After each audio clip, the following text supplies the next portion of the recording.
Chapter 28. Getting comfortable with uncomfortability. It doesn't matter what line of business you're in, you're going to find out that uncomfortability is your new norm. It's just one of those things that come with the territory. The laws are different. The expectancies are just different. You're going to be pressured to produce results in difficult times, trying times, and extremely busy times. That makes everything we learned growing up and in the work world almost obsolete. We learned structure. We learned organization. We learned that there are rules to protect us. Entrepreneurship is everything that is shaped to your specific business and challenges. Your business and challenges may be totally different from someone else's challenges and may be totally different from everything you're used to. What I'm saying is, it's the wild, wild west. No laws, new things popping up, and you have to fight to survive. For me, weirdly enough, I was always felt odd in the normal ways of living.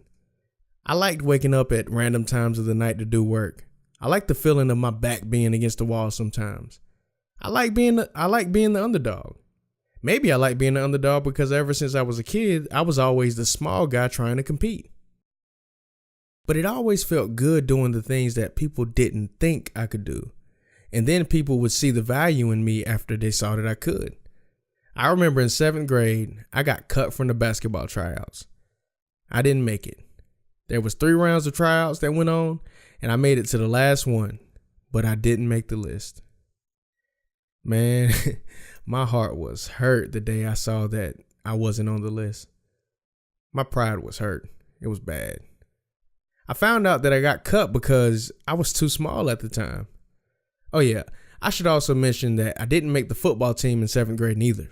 I was too small.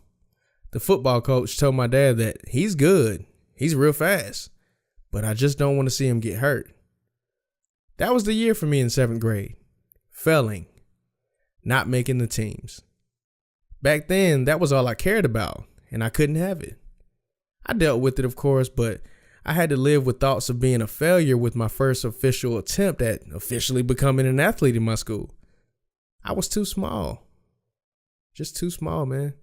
Talk about being uncomfortable. See, the uncomfortability came from the fact that I was known to be fast, smart, more agile than anybody else on the field of the court.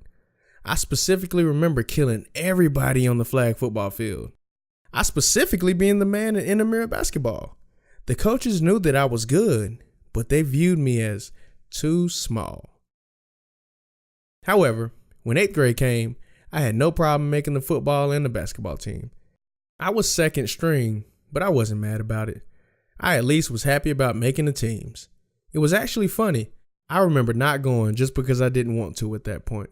Who knows? Maybe it was my pride, or maybe I mostly wanted to be like my brother and play football instead. But anyways, the coach hit me up on the second day and convinced me to try out. I actually felt kind of like the man. I didn't even go to tryouts on the first day, and the coach made an exception to bring me on. That doesn't happen all the time. So that was my little taste at 12 and 13 years old of being uncomfortable but still moving forward. Looking back at it, the difficulties I faced early on prepared me for the battles I would see as an adult. They taught me that things aren't easy, and people will not think you're good enough for some reason, and then they will tell you no, which leads to the next chapter.